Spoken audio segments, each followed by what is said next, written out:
Mon grand-père avait une énergie de dingue. Tous les soirs, il jouait aux cartes, avec des femmes plutôt jolies, jusqu'au jour où son corps a lâché et il s'est retrouvé alité. Mais j'étais la seule à dépenser de l'argent, à me donner du mal et à rester à la maison jour et nuit pour prendre soin de lui.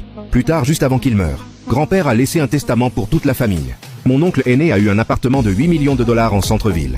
Ma tante a eu les 50 lingots d'or que grand-père avait économisés. Même mon bon arien de cousin a eu une voiture, mais quand le testament est arrivé à mon nom, tout le monde a ri. Parce qu'après avoir pris soin de grand-père de toutes mes forces pendant 10 ans, tout ce que j'ai eu, c'est un dernier message. Le notaire a lu cette phrase à haute voix. Madame Su Wanken, ce que M. Su Jinchen vous a laissé, c'est ceci. Souviens-toi, 6 donc 4. Toute la pièce est restée silencieuse 2 secondes. Puis ma tante Lin Chuan n'a pas pu se retenir et a éclaté de rire.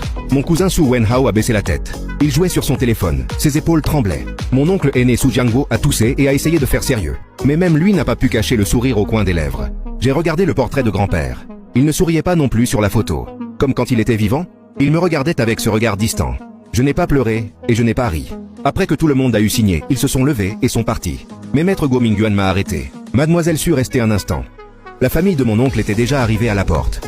Lin Chulan a jeté un regard en arrière et a dit « Wan-kun, viens dîner à la maison un de ces jours. Ton grand-père n'est plus là, mais on reste une famille quand même. » Son ton semblait chaleureux. Je l'avais entendu pendant 28 ans, donc je savais exactement ce qu'il y avait sous cette chaleur. Ça voulait dire « Tu n'auras plus rien à partir de maintenant.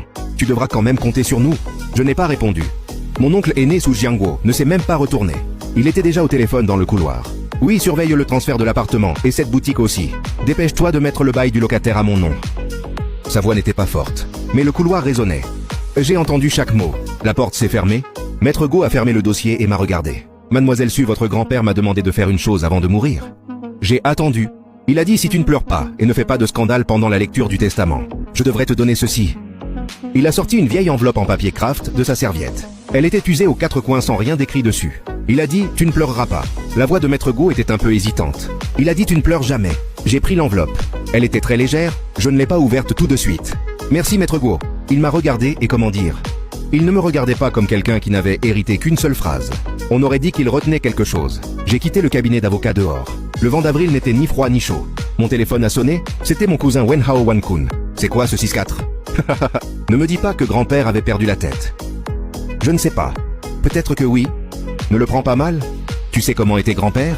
Il a toujours eu ses préférés depuis qu'on est enfant. Mais oui, c'est vrai qu'il a été dur avec toi. Je parlerai à mon père plus tard à la fin de l'année. On te donnera 20 000 des loyers de la boutique.